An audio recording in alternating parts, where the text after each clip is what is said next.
மாமரம். ஆல்ரெடி நீங்கள் நிறைய பார்த்துருப்பீங்க வீடியோஸு.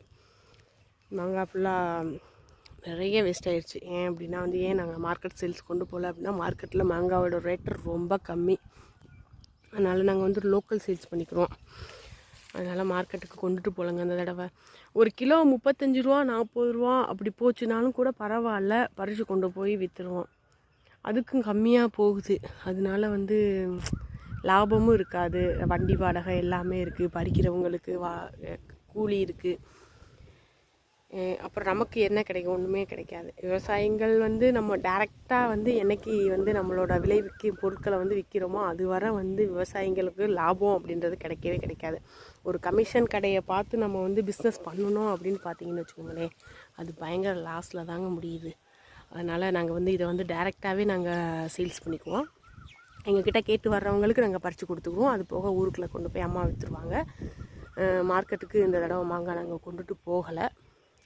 பரவாயில்ல, குருவிகள் பறவைகள் எல்லாம் சாப்பிட்டது போக மிச்சம் இருக்கும்ல, அதை எடுத்து நம்ம விற்றுக்குவோம் அப்படின்னு சொல்லிட்டு இந்த தடவை மார்க்கெட் சேல்ஸ் அவாய்ட் பண்ணியாச்சு. யூஸ்க்கு வாங்கி சாப்பிட்றவங்க வந்து வெளியிலையும் மார்க்கெட்லேயும் வாங்கி சாப்பிட்ருப்பாங்க, நம்மளோட மாங்காயும் வாங்கி சாப்பிடுவாங்க. அப்போ அதோட டிஃப்ரெண்ட் தெரியும் அவங்களுக்கு. ஆர்கானிக்காக கிடைக்கிறது அதோட டேஸ்ட்டு வேறு மாதிரி இருக்கும். மருந்து இதுக போட்டு வர்றது அதோட டேஸ்ட் வேறு மாதிரி இருக்கும். அதனால் நம்மகிட்ட வாங்குறவங்க வந்து கேட்டு வாங்கிடுவாங்க. உங்ககிட்ட மாங்காய் இருந்தால் கொண்டுங்க அப்படின்னு சொல்லி கேட்டு வாங்கிக்குவாங்க.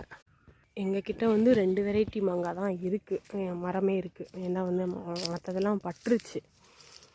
அது கல்லாம மாங்காய், இது வந்து பலாமணி அப்படின்னு சொல்லுவோம், குண்டுக்காய் பலாமணி அப்படின்னு சொல்லுவோம். இதோட டேஸ்ட்டு நல்லாயிருக்கும். இது காய் ஓய ஆரம்பிச்சிருச்சு. இனி இதோட சீசன் இப்போ முடிஞ்சிடும். அதுக்கப்புறம் கல்லாமையோட சீசன் முடிஞ்சிடும். லாஸ்ட் வர்றது அப்படின்னா வந்து